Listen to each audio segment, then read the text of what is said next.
Tangan kiri saja tidak tahu apa yang diberikan oleh tangan kanan. Sedekah yang dilakukan dengan ikhlas akan merupakan perbendaharaan surga, tersembunyi dari pandangan orang lain, tidak seorang pun tahu. Karena memang sikap yang baik adalah melupakan kebaikan dan mengingat kesalahan. Itu salah satu ciri orang bahagia. Orang yang selalu mengingat kesalahannya dan berusaha melupakan segala kebaikannya.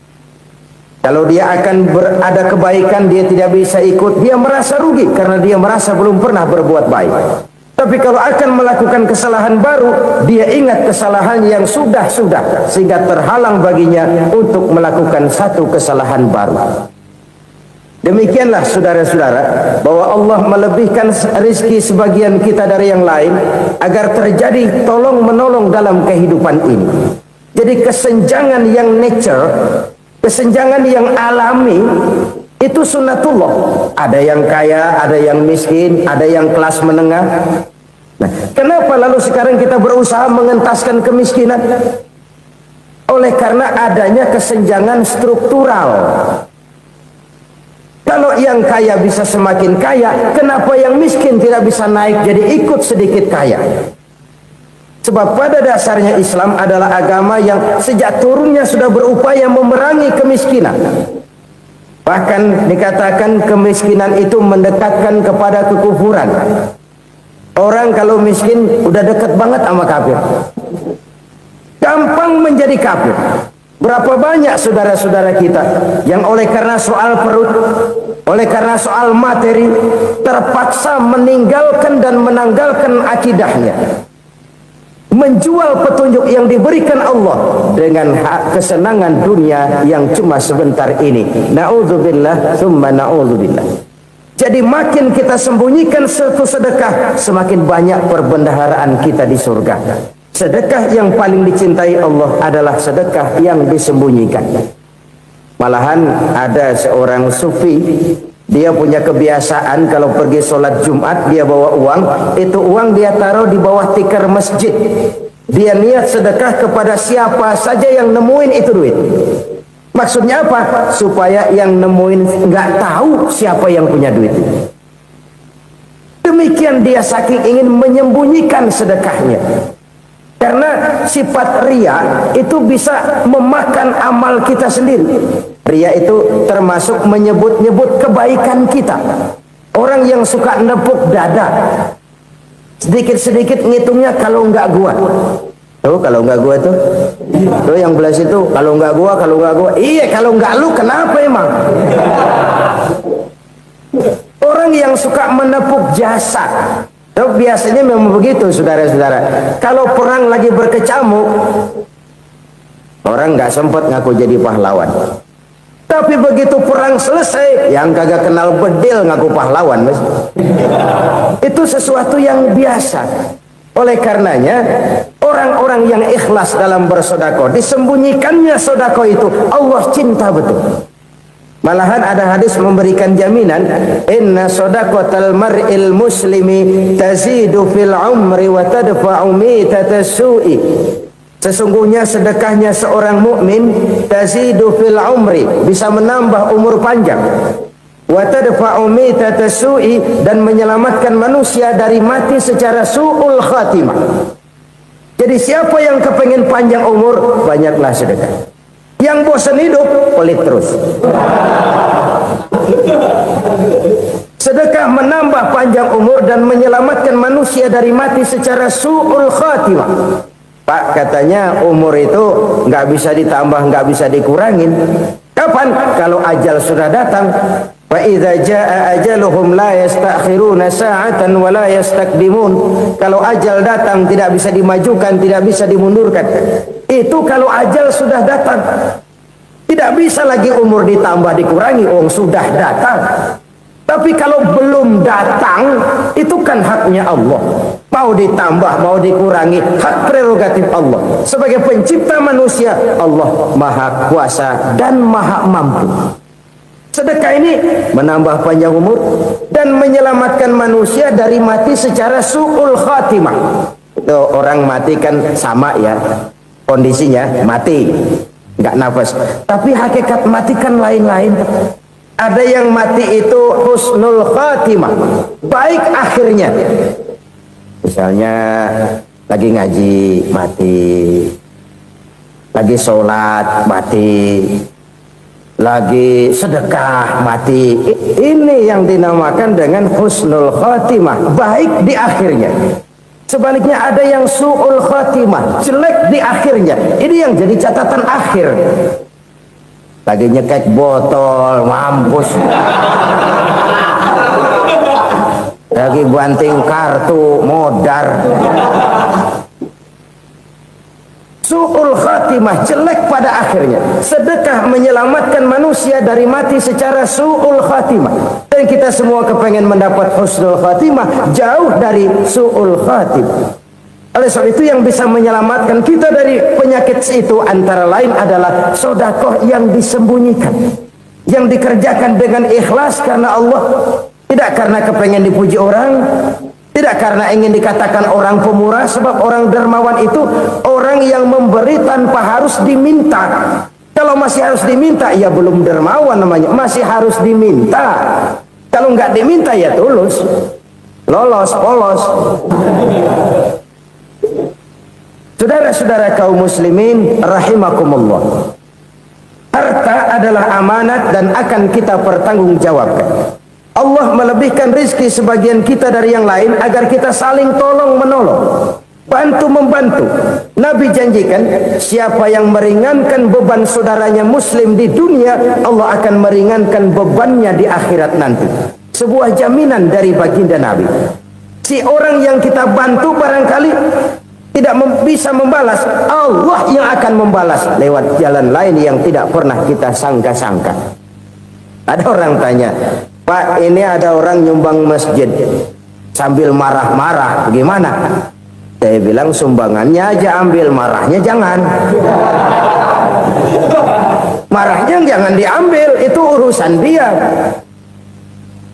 Saudara-saudara kaum muslimin rahimakumullah, umat Islam ini kan umat yang punya potensi besar. Kadang kita merenung, kenapa kadang-kadang pembangunan masjid kok lambat sekali? Kalau hotel hari ini peletakan pertama, bulan depan peresmian. Supermarket hari ini peletakan batu pertama, minggu depan peresmian. Tapi kalau sudah yang namanya masjid, kadang-kadang peletakan batu pertama sekaligus jadi batu terakhir.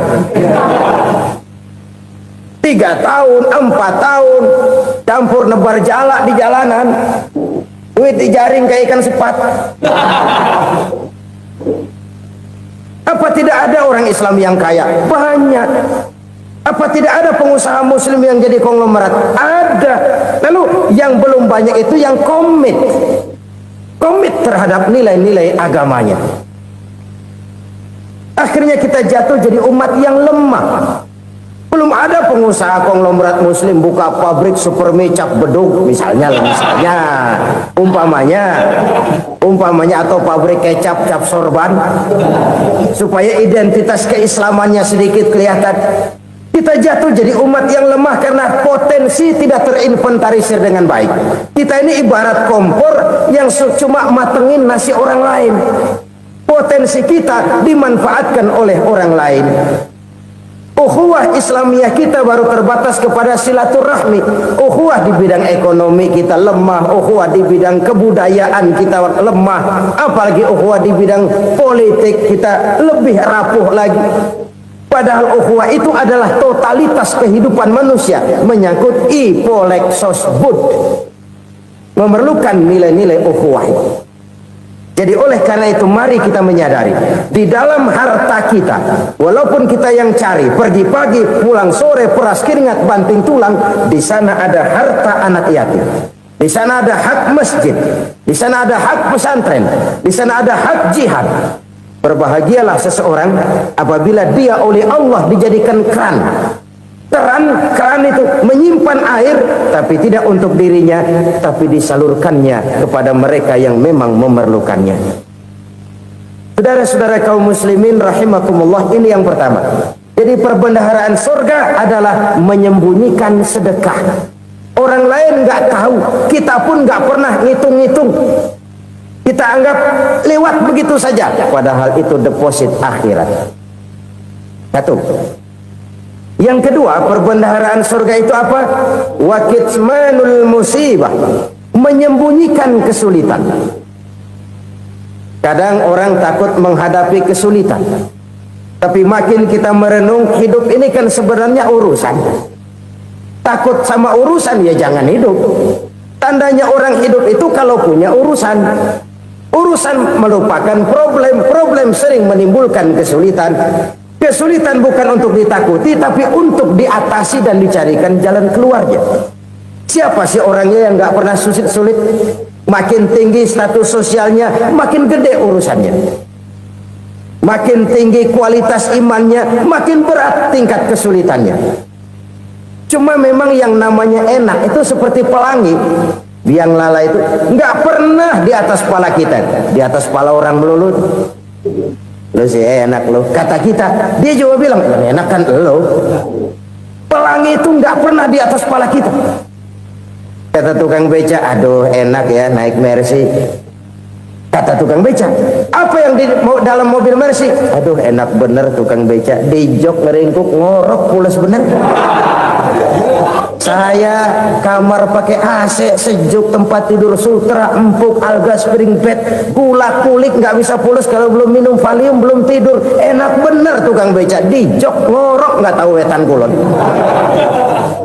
Si tukang beca bilang yang di Mercy enak, yang di Mercy bilang tukang beca enak. Inilah enak, nggak pernah di atas kepala kita, di atas kepala orang lain melulu enak itu. Nah, saudara-saudara,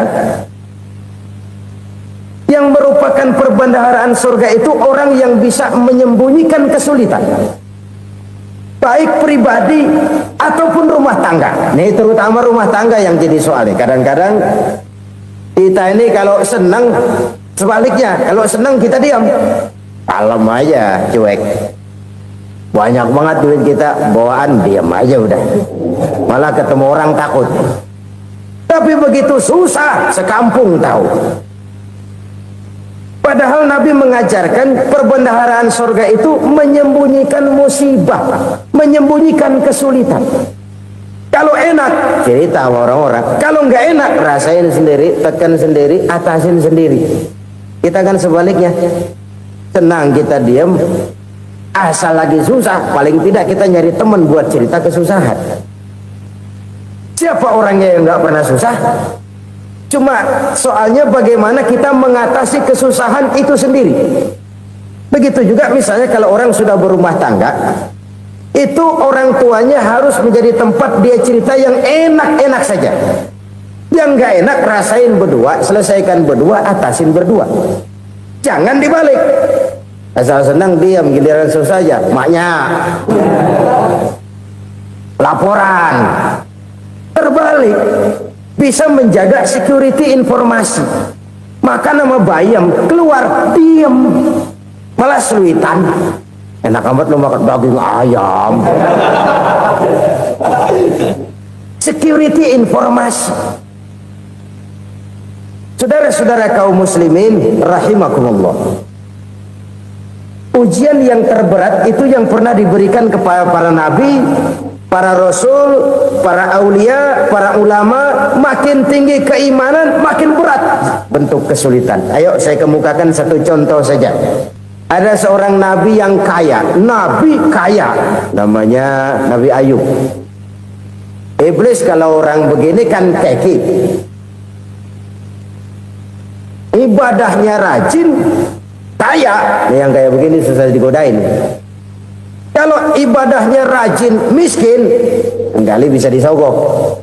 Sini imannya mantap, ibadahnya rajin, kaya, nabi lagi. Oh, tapi namanya iblis, nggak kurang akal. Laporan, Tuhan, kenapa iblis? Ya ini bahasa saya, bahasa Qurannya sih nggak gitu. Itu hambamu yang namanya Ayub, dia rajin ibadah cuma karena dikasih kaya aja. Coba kasih miskin dia, berhenti dia sembahyang.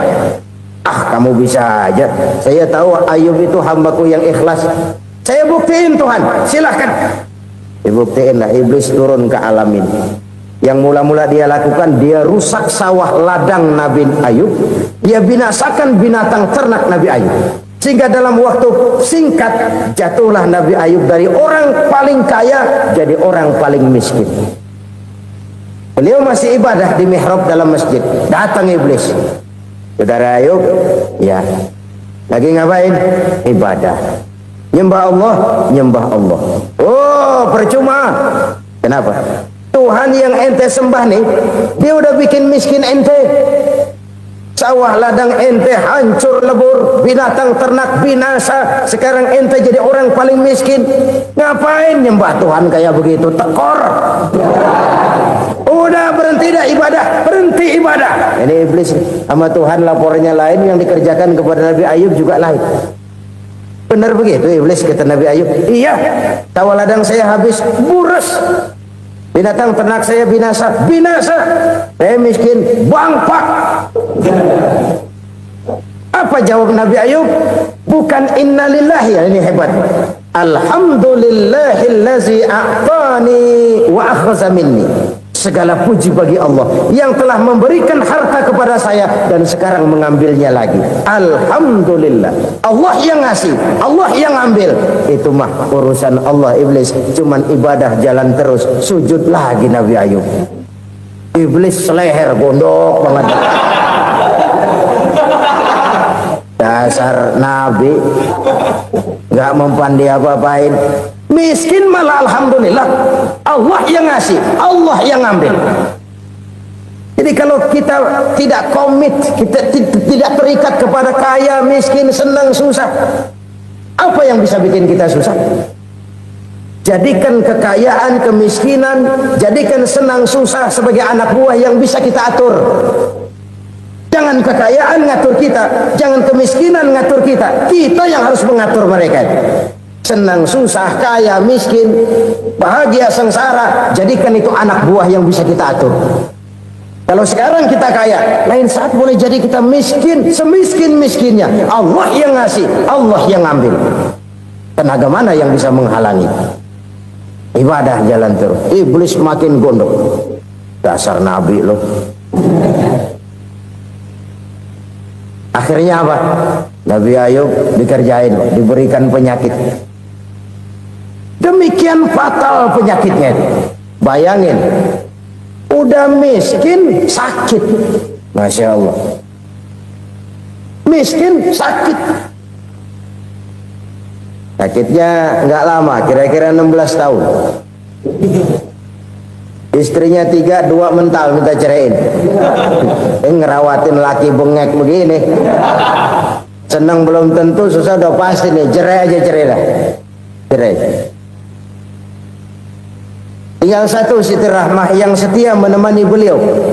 Sesetia-setianya hati perempuan. Satu saat Siti Rahmah bilang, "Bang, iya, abang kan Nabi, Bang. Lalu namanya Nabi kan doanya jarang meleset, Bang. Maksud kamu minta kenapa sih sama Tuhan biar abang sembuh baik dah, Bang?" Siti Rahmah, iya. Saya sakit berapa tahun sih dah? 16 tahun, Bang. Sebelum ini saya sehat berapa tahun? Ya kira-kira 60 tahun, Bang. Nah, coba ente banding-bandingin, Rahmah. Saya dikasih sehat 60 tahun, dikasih sakit 16 tahun. Sudah nggak sabar mau doa kepada Allah minta sembuh. Saya malu kepada Allah.